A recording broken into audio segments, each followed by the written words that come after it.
How are we going to make it?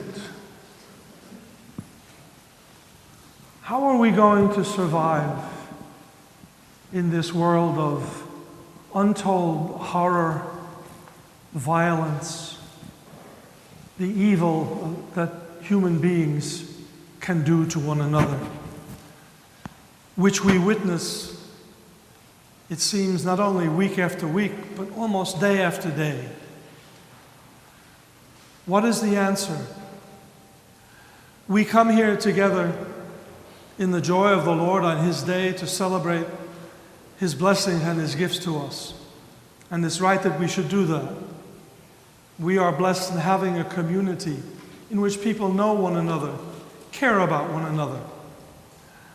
Before we came down the middle aisle, I saw people welcoming one another, knowing one another, and glad to see one another. We come here in that spirit, but if we do it to escape from what is going on in the world around us, then we're on the wrong track. We cannot escape the world that we live in.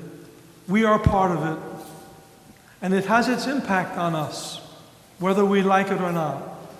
We don't have any choice.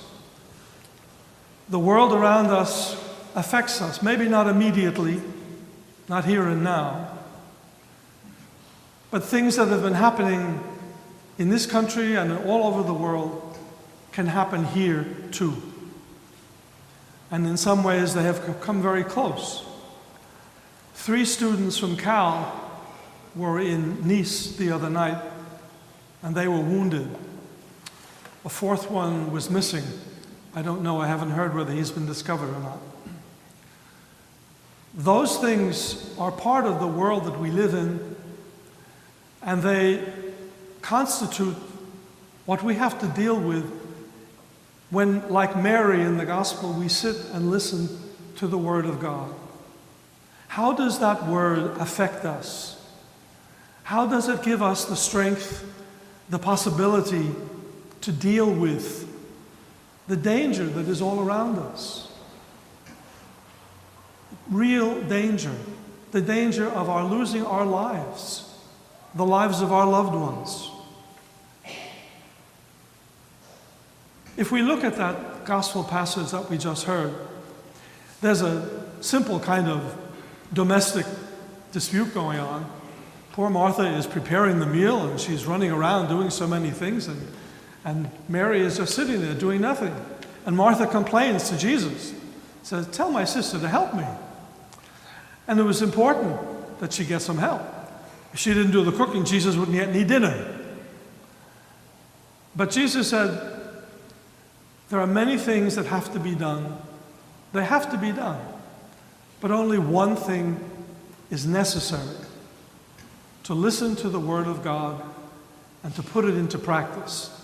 So the 2 things really go together. You can't just listen to the Word, but you have to do something about it as well. Both of those things are there. They're present. But if we put ourselves for the moment in the place of Mary, who is listening to Jesus, we can ask ourselves, what was it that he was saying to her? What was his message? We have the message of Jesus in many parts of the gospel. There are many beautiful things that he says, things that are important for us to know and to put into practice in our lives. In this time that we live in, I would kind of bring it down to just one word, one thing that he's speaking about to her and to us, and that is the word compassion. The ability to feel with other people what they feel. Not to distance ourselves, to shut ourselves off, but somehow to be able to experience within ourselves the suffering and the pain of other people, because there is so much of it. We try to do that in many different ways. We have a parish project here in which we're trying to reach out to some Syrian families living in Oakland, trying to help them, trying to understand what it's like to be a refugee, to be tossed out of your home, your country, to go to a foreign place, a far distant country, where you don't speak the language, where there's a completely different culture, and you have to try to fit in. We're trying to sympathize, to feel together with those people. And there's so much of it.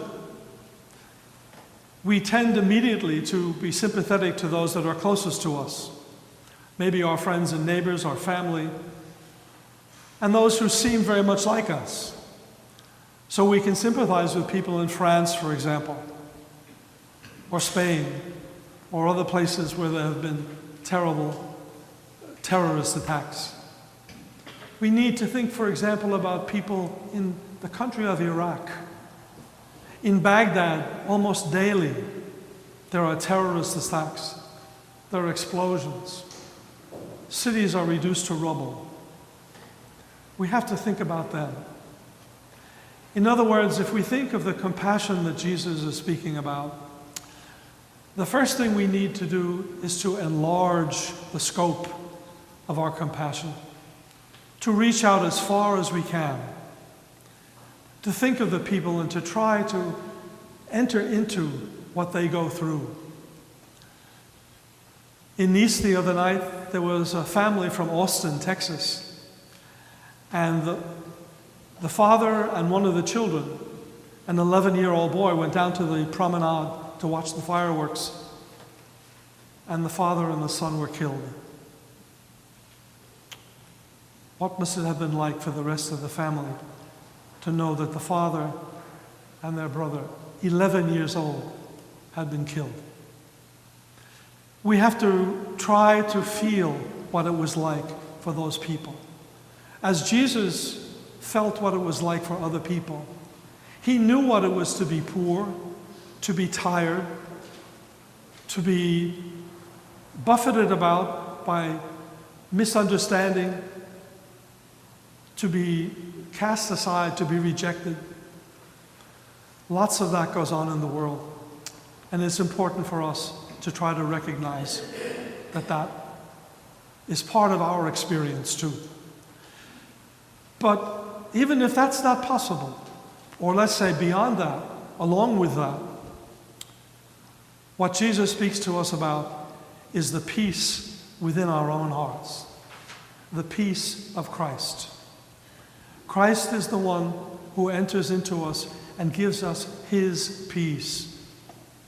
That's the only way we can do the things that God asks of us. We need his grace, his presence. And that happens in very, very interesting ways. You remember some years ago, there was a group of teenage students that were vacationing on an island off the coast of Norway, near to Oslo.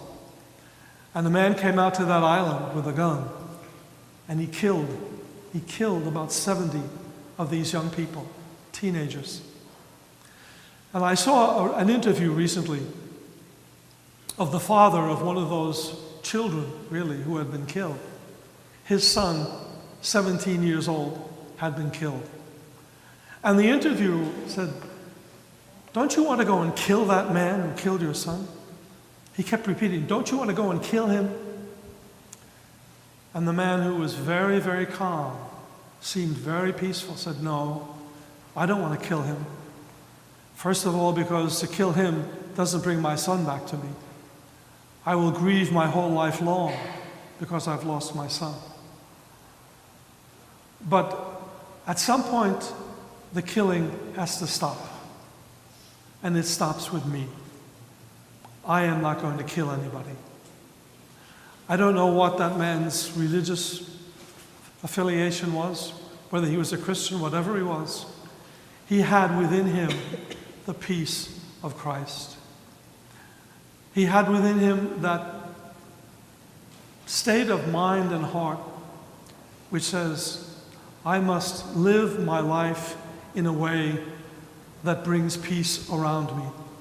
I have that peace, some portion of it, and I have to share it with others.